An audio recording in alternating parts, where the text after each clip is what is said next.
Bismillahirrahmanirrahim. Alhamdulillah, summa alhamdulillah. Wassalatu wassalamu ala Rasulillah sallallahu alaihi wasallam. Pada malam hari ini saya akan melanjutkan pembahasan kita tentang fikih ibadah. Pada beberapa hari yang lalu telah kami sampaikan bahwa di dalam tubuh kita itu ada najis dan ada hadas. Untuk membersihkan hadas dan najis ini berbeda. Kalau najis cara menghilangkan yaitu dengan menghilangkan zatnya, tapi kalau hadas itu dengan cara berwudu, bertayamum, dan memakai mandi. Apa alat untuk bersuci? Alat bersuci adalah bisa memakai air, bisa memakai debu yang suci. Dalam pembahasan sekarang ini akan membicarakan al-madatus salisa, materi yang ketiga, fi bayanin najasat, tentang keterangan-keterangan najis-najis. An-najasatu jam'u najasatin. Jadi an-najasat itu adalah kalimat jamak. Jamak dari mufrad najasatun. Jadi najasatun kalau dijamakkan menjadi an-najasat, artinya najis-najis. Lah apa najis itu? Waya yaitu al-khariju min farjil adami, sesuatu yang keluar dari farji an Adam. Yang dimaksud farji di sini adalah bisa melalui kemaluan kita dan bisa melalui dubur kita. Nah, apa yang keluar dari kemaluan dan apa yang keluar dari dubur? Min udrin au baulin. Yaitu min udrin tinja atau kotoran manusia, atau bahasa yang mudah dimengerti ada tai. Au baulin kencing. Au madiyin madi. Au wadiyin wadi, au maniyin mani.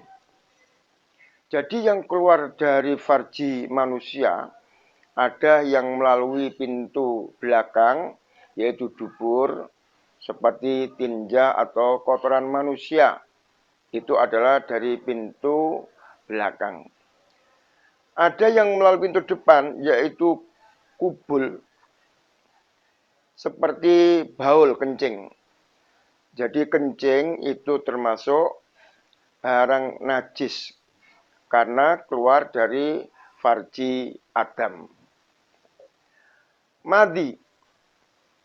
Madi itu adalah termasuk barang najis. Nah, kapan madi itu keluar? Madi itu keluar ketika orang itu ada rangsangan dari luar. Umpamanya melihat seorang wanita atau dia senang kepada laki-laki, itu keluar air, dan air yang keluar saat itu namanya madi. Warnanya sangat halus, dan madi ini kadang-kadang keluarnya tidak terasa.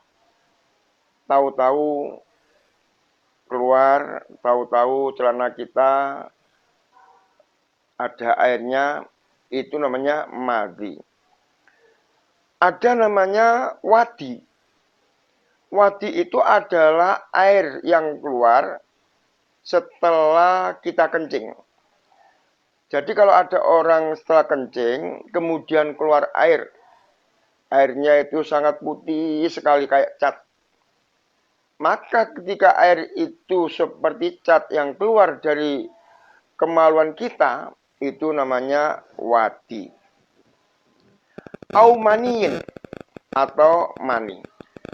Jadi ada sebagian ulama yang mengatakan mani itu bisa dikatakan najis, dan ada sebagian ulama yang mengatakan mani itu suci. Nah, orang yang mengatakan atau ulama yang mengatakan mani itu suci, yaitu dengan dalil ketika Rasulullah Shallallahu Alaihi Wasallam pakaiannya ada maninya, kemudian itu dikerii sama istrinya dan tidak pakai air. Itu dikatakan bahwa mani itu suci. Tapi ada yang mengatakan mani itu adalah termasuk najis karena alasannya keluar dari kemaluan manusia. Wakada demikian juga baulun warausun warojiun kullu khayawanin lam yabih kulla lahmi. Tidak hanya kotoran yang keluar dari kemaluan anak Adam, bisa dikatakan juga kotoran, tinja, kencing, binatang yang mana binatang itu tidak halal dagingnya untuk dimakan. Jadi kalau ada binatang yang dia itu tidak halal untuk dimakan, maka kotorannya itu adalah termasuk najis. Umpamanya kotorannya anjing, kemudian kencingnya anjing. Karena anjing itu tidak halal, maka kotorannya, apa itu tinjanya atau itu kencingnya, maka termasuk kategori najis. Wakada demikian juga ada barang-barang najis yang bukan termasuk keluar dari farji anak Adam, juga bukan keluar dari binatang yang dagingnya haram untuk dimakan, tapi ada makana katsiran fahishan, yaitu sesuatu kotoran yang banyak. Contohnya min damin, seperti darah. Jadi darah itu kalau banyak, maka darah itu menjadi kotor, menjadi najis. Tetapi kalau darah sedikit, contohnya kalau kita gigit nyamuk, kemudian kita kejar nyamuknya, dan nyamuk kita bunuh, itu ada darahnya. Maka darah yang dari nyamuk itu tidak termasuk kategori najis karena sedikit. Lalat umpamanya, kita bunuh kemudian ada darahnya, kemudian dia mengenai tangan kita atau pakaian kita, maka itu bukan termasuk barang najis karena jumlahnya sangat sedikit sekali. Au koikhin, nanah. Jadi nanah kalau banyak, itu menjadi najis.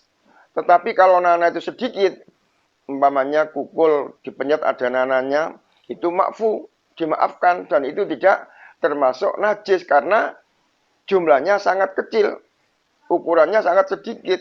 Tetapi kalau nanah itu banyak, umpamanya kita luka, kemudian kita pejet, taruhlah kayak seperti udun itu, kemudian kita pejet, keluar darahnya, keluar nanahnya, dan sangat banyak, maka itu menjadi barang najis. Au qai'in mutaghayyar, atau muntah yang sudah berubah. Jadi mungkin muntah itu bisa berubah, bisa wujudnya seperti kotoran manusia, bisa wujudnya utuh seperti semula. Contohnya orang baru makan kemudian keluar muntah. Maka muntah yang seperti itu belum berubah. Kalau belum berubah, itu tidak termasuk najis. Tetapi kalau sudah berubah, kayak bentuknya kayak kotoran manusia, itu sudah menjadi termasuk barang yang najis. Wakada demikian juga ada bangkai-bangkai yang najis. Dan juga bagian-bagian binatang bangkai itu najis. Dagingnya bisa najis. Itu ada binatang yang dikategorikan bangkainya itu najis. Ilal juluda. Kecuali kalau ada bangkai, maka jildun, kulitnya itu menjadi tidak najis. Kenapa tidak najis? Idza dubikhot, karena disamak. Fa innaha tadhuru bidzimari, karena jilid atau kulit itu bisa menjadi suci manakala kulit bangkai itu disamak. Lah apa disamak itu? Ya dijemur sampai kering, yang biasanya dipakai untuk drum band dan sebagainya. Jadi walaupun dia itu bangkai, bukan termasuk barang najis kalau bangkai kulitnya itu disamak. Karena menjadi suci. Berdasarkan sabda Rasulullah, liqaulir Rasul sallallahu alaihi wasallam, innama ihabin dubigha faqat tahura. Bagi kulit yang apabila disamak, maka kulit itu menjadi suci. Para pemirsa, jadi kita harus sangat memahami sekali apa saja yang termasuk najis. Karena kalau kita nggak paham tentang najis, itu akan berakibat kalau itu kita pakai sholat, maka sholatnya menjadi tidak sah. Apa itu mengenai pakaian kita, apa itu mengenai badan kita, atau mengenai tempat sholat kita. Kalau ada barang najis, itu menyebabkan sholat kita itu menjadi tidak sah. Karena di antara sahnya sholat, itu harus suci dari najis dan dari hadas. Nah, ini yang perlu diperhatikan. Jadi, kesimpulannya, bahwa apa sajakah yang termasuk najis itu? Yang pertama adalah yang keluar dari farji anak Adam, baik melalui dubur atau melalui kubul, baik melalui pintu belakang atau pintu depan. Bisa juga umpamanya yang melalui pintu belakang tidak hanya tinja atau kotoran manusia atau tai, bisa juga mungkin ada darah yang keluar, mungkin ada cacing yang keluar. Nah, itu juga termasuk hal-hal yang keluar dari dubur manusia. Yang keluar dari kubul bisa berbentuk air kencing, bisa berbentuk madhi, bisa berbentuk wadi, bisa berbentuk mani. Mungkin perempuan juga ada termasuk darah istihadah, bisa termasuk darah haid, bisa termasuk darah putih. Itu juga termasuk hal-hal yang keluar dari kemaluan manusia yang melalui pintu depan. Kemudian di samping apa yang datang dari manusia, juga termasuk hal-hal yang kategori najis, yaitu tinja dan kencing binatang yang dagingnya itu tidak halal dimakan, alias haram. Jadi binatang yang dagingnya haram untuk dimakan, kotorannya, baik kotoran yang melalui dubur, tinja, atau kotoran yang melalui kubul, seperti kencing dan sebagainya, itu juga termasuk kategori barang najis. Kemudian yang termasuk najis lagi adalah suatu hal yang fahish, kotor tapi jumlahnya itu banyak. Darah jumlahnya banyak, nanah jumlahnya banyak, itu termasuk barang-barang yang kategori najis. Dan juga koek, muntah. Muntah itu bisa menjadi najis manakala muntah itu sudah berubah bentuknya, tidak lagi berbentuk seperti aslinya, tapi sudah berbentuk kayak tinja atau kotoran manusia. Dan juga mayit-mayit, bangkai-bangkai, itu bisa dikategorikan najis. Kecuali bangkai ikan dan belalang. Kalau memang itu halal untuk kita makan. Jadi binatang yang sudah bangkai itu dagingnya menjadi najis, barang najis. Tetapi kulitnya itu bisa menjadi suci manakala kulit binatang itu disamak. Karena ini sesuai dengan dalil sabda Rasulullah, ayyuma ihabin, kulit yang mana saja, dubiro, kalau disamak, fakot tawuro, maka menjadi suci. Inilah para pemirsa yang dimuliakan oleh Allah, bahwa najis-najis semacam ini harus difahami, dan bagaimana untuk mensucikan najis-najis yang kena pada pakaian kita, badan kita, tempat sholat kita, ini bisa disucikan dengan air mutlak. Sudah saya sampaikan, air mutlak itu jenisnya banyak, bisa termasuk air sumur, bisa termasuk air sumber, atau bisa termasuk anhar, air sungai, atau salju, atau air laut yang asin itu bisa dipakai untuk mensucikan najis. Kalau tidak ada air umpamanya, nah boleh kita memakai as-sa'id at-tahir, yaitu debu yang sangat suci. Manakala dengan syarat tidak ada air dan kita sudah mencari tidak ada, barulah kita diperbolehkan oleh Allah untuk bersuci dengan menggunakan debu. Sebagaimana firman-Nya, falam yajidu ma'an fatayammamu sha'idan thayyiba. Dengan berakhirnya materi yang ketiga ini, maka berakhir pula pembahasan tentang bab taharah, dan kita akan kembali kepada al-faslus tsani, pasal yang kedua, fi adabil qada'il hajah.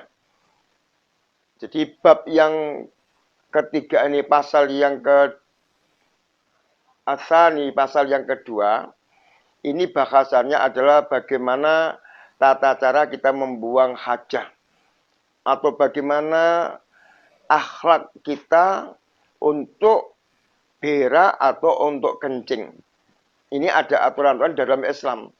Jadi Islam itu sangat detail sekali dalam urusan-urusan peribadatan. Jadi tidak sembrono di dalam Islam. Diatur sedemikian rupa supaya manusia itu tidak memberikan madarat kepada yang lain. Wa fihi salah satu mawatin, dalam pembahasan adab membuang hajat itu akan ada 3 materi pembahasan. Al-madatul ula, materi yang pertama, fima yang bagi qabla at-takhalli wa huwa. Artinya, apa yang seyogyanya kita lakukan sebelum kita berak. Jadi tidak asal berak saja. Walaupun umpamanya terpaksa dalam bahasa Jawanya kebletengan, maka tidak harus seenaknya saja berak itu. Tapi di dalam Islam diatur. Nah, bagaimana adab tata cara kita membuang hajat atau berak itu? Yang pertama, ayat luba makanan khalian minan nasi ba'idan an andorihim.